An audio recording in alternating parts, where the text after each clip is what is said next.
My family called me ugly at my own graduation party, erased me from family photos, then spent 11 years telling everyone I was jealous and unstable. Until I walked into my sister's wedding as a famous surgeon. When the groom turned around at his own wedding and said my name, not to Sloan, not to anyone else, but to me, across a vineyard full of 200 guests, I felt something I hadn't allowed myself to feel in 11 years.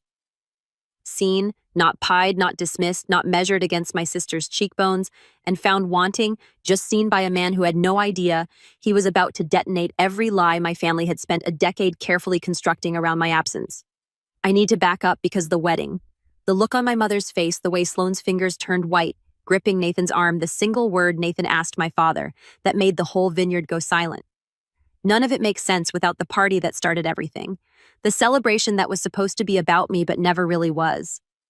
I was 18 years old, standing in my parents' backyard in a blue dress I'd bought off the clearance rack at Target for $14.99.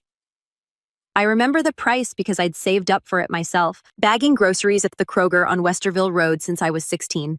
I remember every detail of that afternoon, the way you remember car accidents with strange crystalline clarity, your brain refusing to let you forget even the parts you'd give anything to lose. Full academic scholarship to Ohio State. Full ride, not a loan, not a partial grant. Every dollar covered, plus a small stipend for books.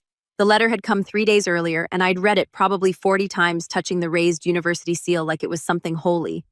My guidance counselor, Mrs. Patricia Oakes, 22 years in public education, the kind of woman who remembered every student's name at every reunion, had called the house personally. She told my mother it was one of the strongest applications she'd ever seen come out of our district. My mother said, "How nice." Then she started planning the party. I told myself the party was a good sign. I told myself that maybe finally I was going to get the version of my parents that other kids seemed to have. The proud ones, the ones who framed things and cried at ceremonies and embarrassed you by telling strangers in grocery stores about your GPA. I wanted that so badly. I'd convinced myself I already had it. Standing there in that clearance rack dress with the scholarship letter folded in my cardigan pocket, watching my mother arrange fruit skewers on a table decorated with balloons that said, "Congratulations." She hadn't asked what my favorite color was when she bought the balloons. They were pink. Sloane's favorite color was pink. I told myself that was nothing. The backyard filled up around 4 o'clock in the afternoon. Cousins I barely spoke to, aunts who smelled like Chanel and cigarettes, neighbors who'd watched me grow up quiet and studious and slightly invisible, my father's work friends, my mother's book club, everyone eating the food. My mother had spent 2 days preparing, and she was a genuinely wonderful cook, I'll give her that, chatting and laughing and moving around me like I was a piece of furniture that had been rearranged without anyone consulting the room. Sloane circulated the party like she'd been born for it. She was 16, already 5'8", with the kind of effortless honey blonde beauty that made adults say things like, "You should be a model," and mean it as a compliment rather than a dismissal. She'd hugged me when I arrived and said, "Congrats, hon," and I'd felt genuinely warm about it for maybe 90 seconds before I noticed she was wearing a new sundress my mother had clearly bought her for the occasion. No one had offered to buy me a dress. I told myself that was nothing too. Then my mother looked at me, really looked at me the way she did sometimes. Like she was performing a quiet inventory, and sighed. Not a tired sigh, a disappointed one. The kind that comes with the faint curl of something like regret. "At least she's smart," she said to my Aunt Deborah loud enough that the cluster of people nearest to them all heard it. God knows beauty skipped her. My father laughed into his beer. Sloane tilted her head to one side. 16 years old, and she'd already learned how to land a knife with a smile. "You look like somebody's substitute teacher," she said. The backyard laughed. Not all of it. There were people who looked away, who studied their plates, who found something very interesting happening near the punch bowl. But enough of it. Enough that the sound hit me like something physical, like a wave you don't see coming.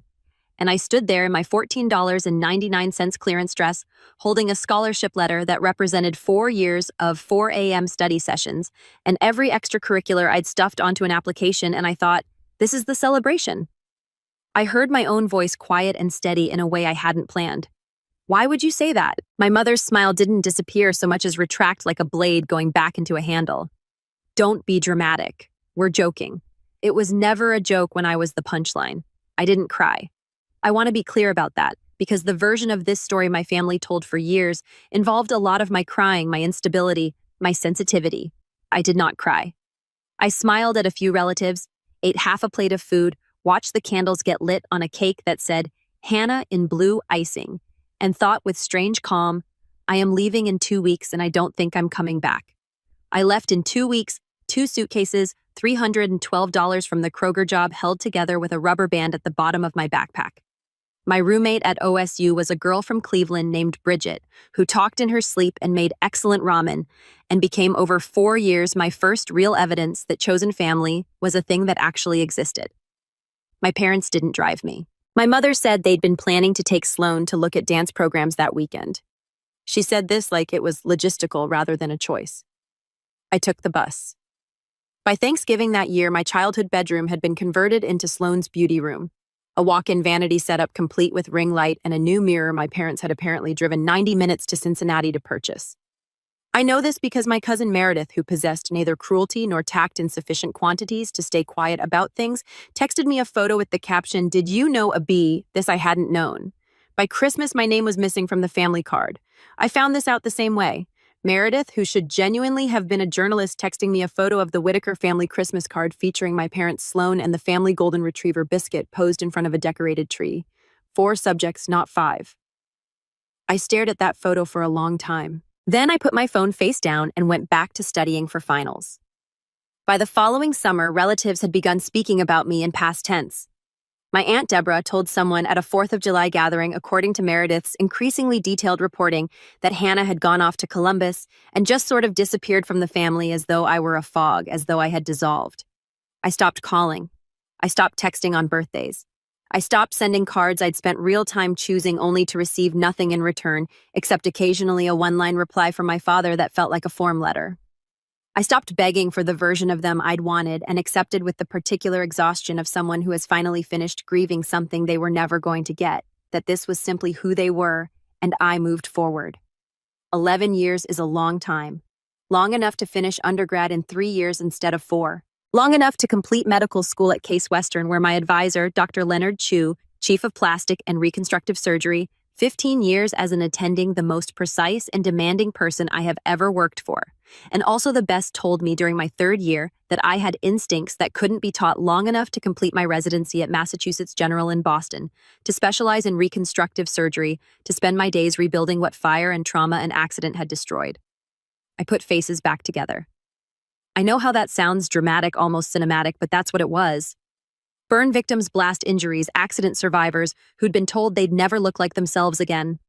I performed the surgeries, worked through the complications, sat with patients in recovery rooms at 11 p.m. when the fear hit hardest. I watched people look in mirrors for the first time after months of being afraid to, and I watched something come back into their eyes. I was good at it. I was, by most professional measures, very good at it. I was 30 years old, living in a 1-bedroom apartment in Back Bay with an excellent collection of medical journals and a small but fiercely loyal group of colleagues and friends when the ivory envelope arrived. Sloan Whitaker and Nathan Reed request the honor of your presence at their wedding. No note, no apology attached, no explanation for the 11-year gap between the last time my parents had included me in a Christmas card and this moment when my name had apparently been remembered and printed in clean embossed lettering on ivory stock. Just the invitation, the venue a vineyard outside Columbus. The date a Saturday in late September, an RSVP card with a checkbox for salmon or chicken. I set it on my kitchen counter and didn't touch it for 3 days. My colleague and closest friend, Dr. Amara Owe, reconstructive fellow 32, the most emotionally intelligent person I'd met in medicine, found it there when she came over Thursday evening. She picked it up, read it, and looked at me with the specific expression she reserved for situations she considered clinically interesting. "You're going," she said.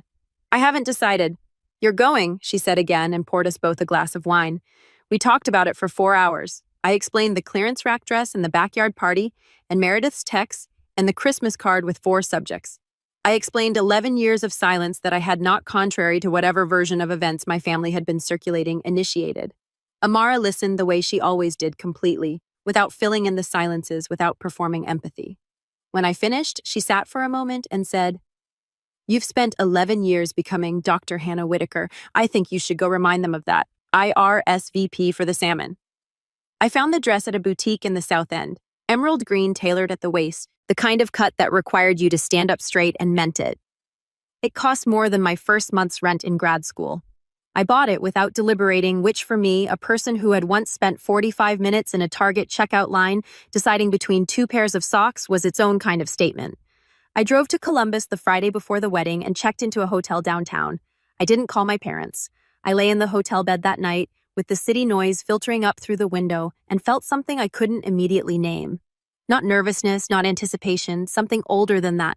Something that had been living in the back of my chest since a backyard party 11 years ago. Quiet and patient, waiting for the moment it would finally get to speak. The vineyard was genuinely beautiful. Rolling hills in early autumn gold, a white tent strung with soft lights round tables with centerpieces that probably cost more than my first college semester. I arrived precisely on time alone and walked in through the main entrance like I was walking into any other room. I'm a surgeon. I have walked into operating theaters to perform procedures that carried real risk of serious complications, and I have been calm enough to make the first incision without my hands shaking. I can walk into a wedding. I felt my mother before I saw her. The way the air near her changed. I'd been aware of it since childhood. Some animal instinct trained by years of monitoring her moods for safety. I turned and found her standing 15 feet away with a smile that froze the instant her eyes reached my face. The smile didn't disappear. It just stopped like a clock that's been paused rather than turned off.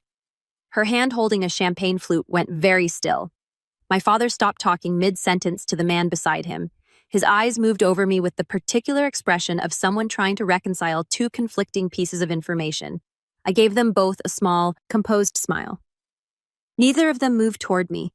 Neither of them said my name. I kept walking. I found a seat near the back, nodded to a cousin I vaguely recognized, and watched the room.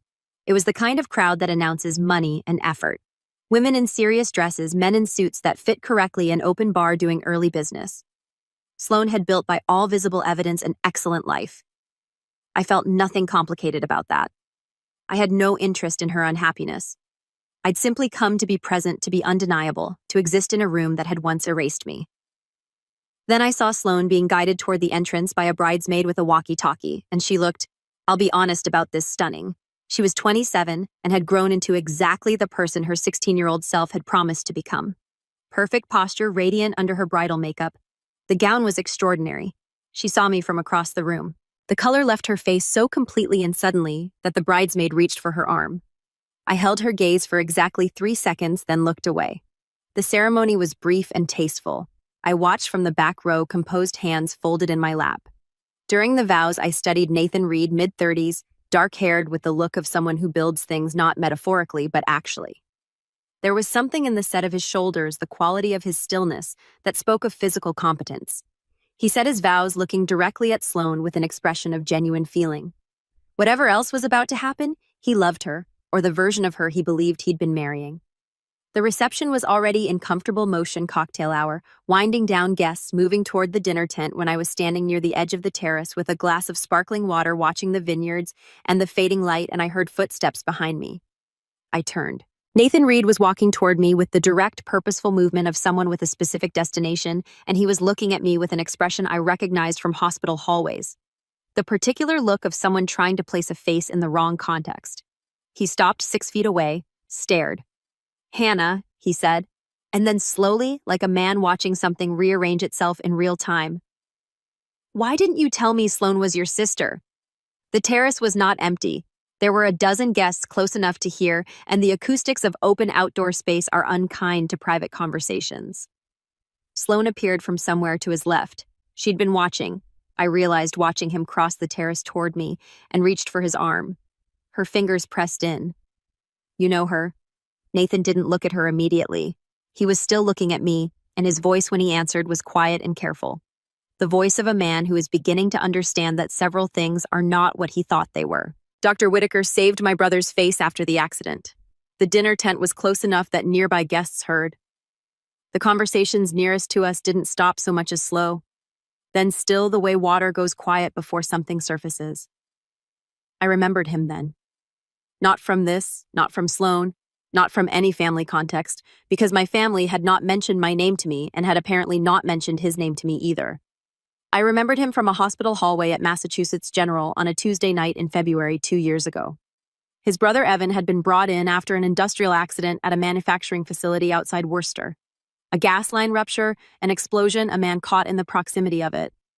The injuries were severe, the kind that make emergency responders go quiet, that make the intake nurses set their faces into professional neutrality while their eyes communicate something else. Evan Reed was 26 years old and half his jaw had been destroyed. I remember Nathan standing outside the O with blood. His brother's blood still on his shirt, because there hadn't been time to change because he'd driven straight from the site.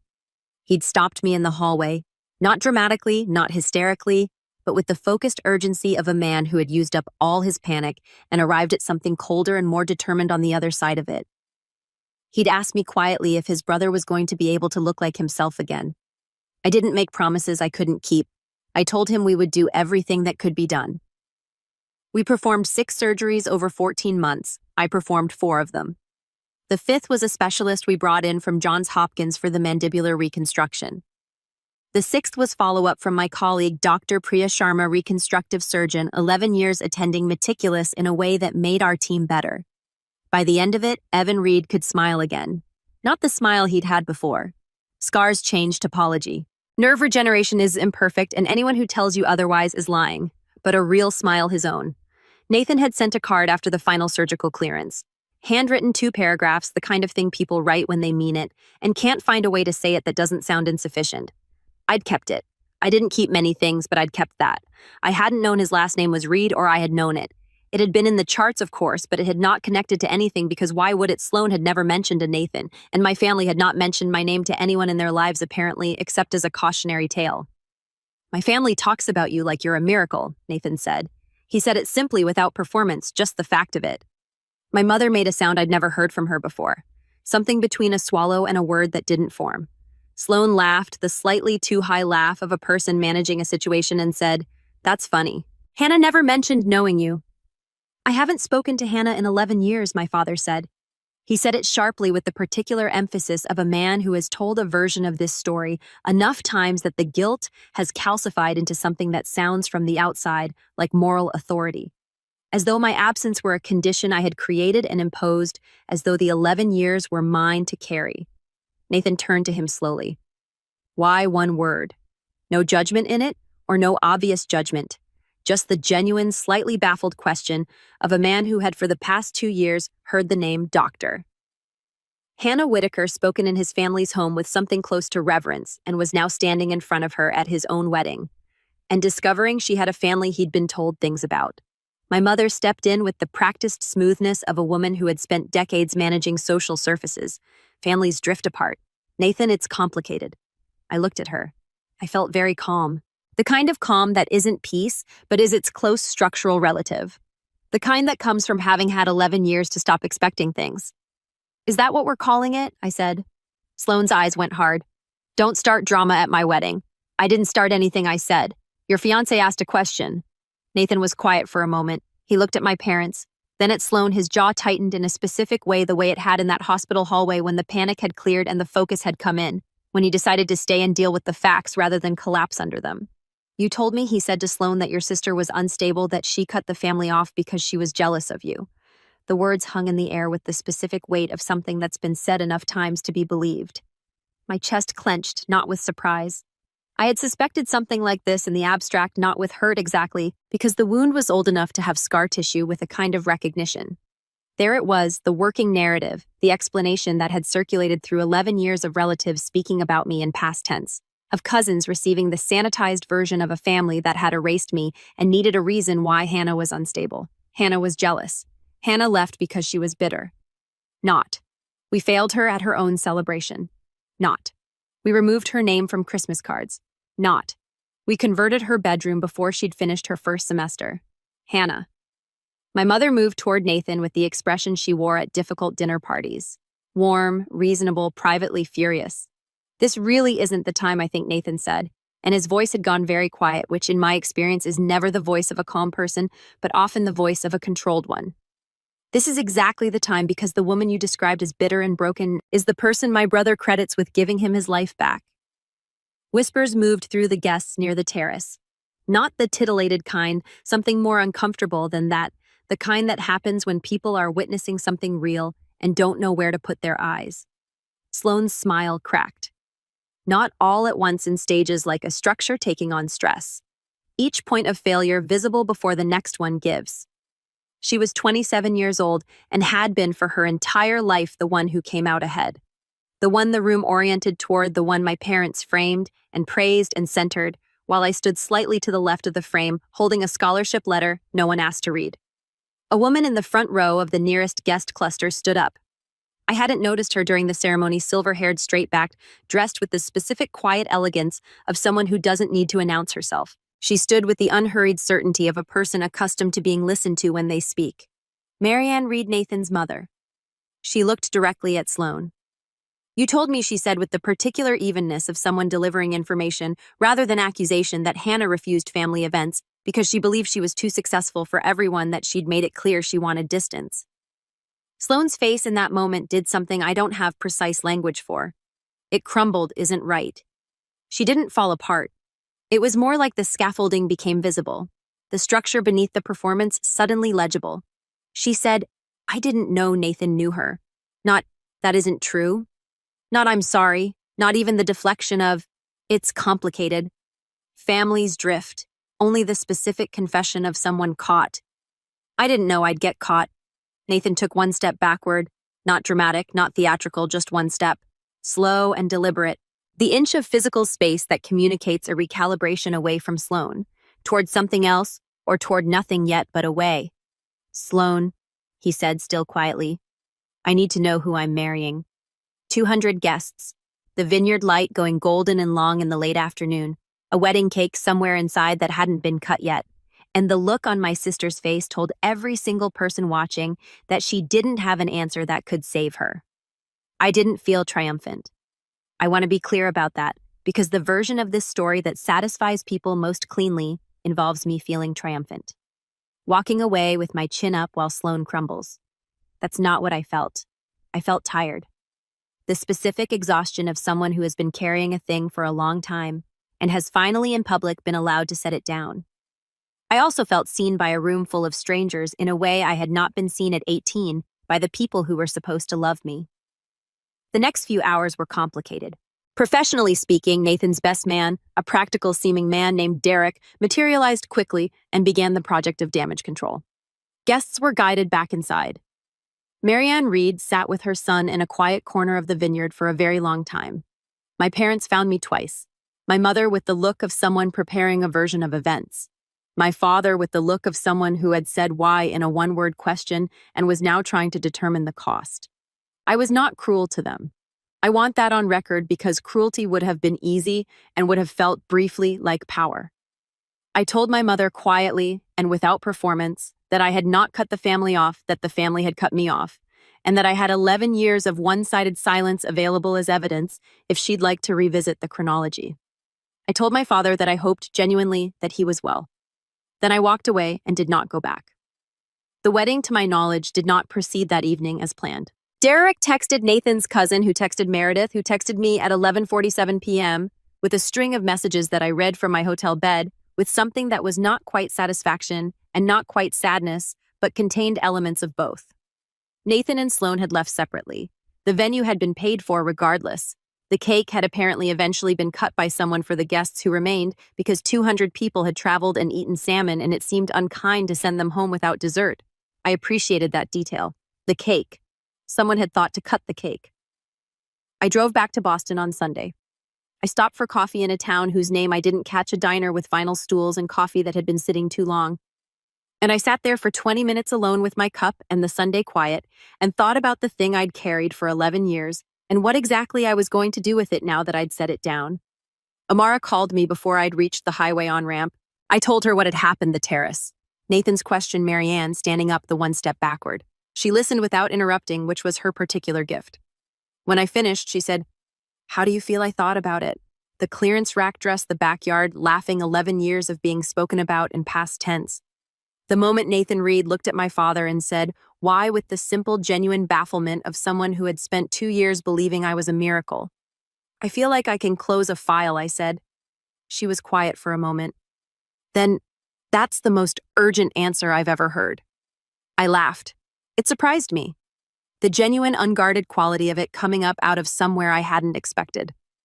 3 months later, a card arrived at my office at Mass General, handwritten like the first one, Nathan's handwriting, which I recognized. He thanked me not for anything dramatic, not for showing up, not for the wedding, not for whatever cosmic machinery had put us in the same vineyard that September afternoon.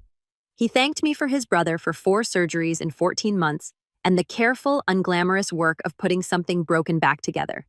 He said Evan had gone back to work, had gotten engaged, had apparently been teaching himself to make pasta from scratch, which seemed to Nathan like definitive proof of recovery. He said, "I don't know what my family told yours about you over the years, but I want you to know what we told ours. We told them you were extraordinary. We still do." I held the card for a while, set it next to the first one in the drawer where I kept things I didn't want to lose. Then I went back to work. I had a surgery at 7 the next morning. A 23-year-old named Marcus, a warehouse worker from Dorchester, who'd been caught in a machinery accident that had done serious damage to the left side of his face. He was terrified, and he was angry. And he had a mother who sat in the waiting room in a plastic chair and would not leave. Not for food, not for coffee, not for the social worker who came twice to offer her things. Before I went in, I stopped in the hallway outside his room, stood there for a moment with the particular stillness I'd developed over years of doing this. Not meditation, nothing so organized, just a moment of being present before the work demanded everything. Then I put on my gloves and went in. That's the job. You show up, you do the work, you help people look in mirrors again. My mother called twice in the month after the wedding. I didn't answer either time. She left messages, careful, precisely worded messages that managed to express regret without consigned any specific wrongdoing, which was an impressive technical achievement and exactly what I'd have expected.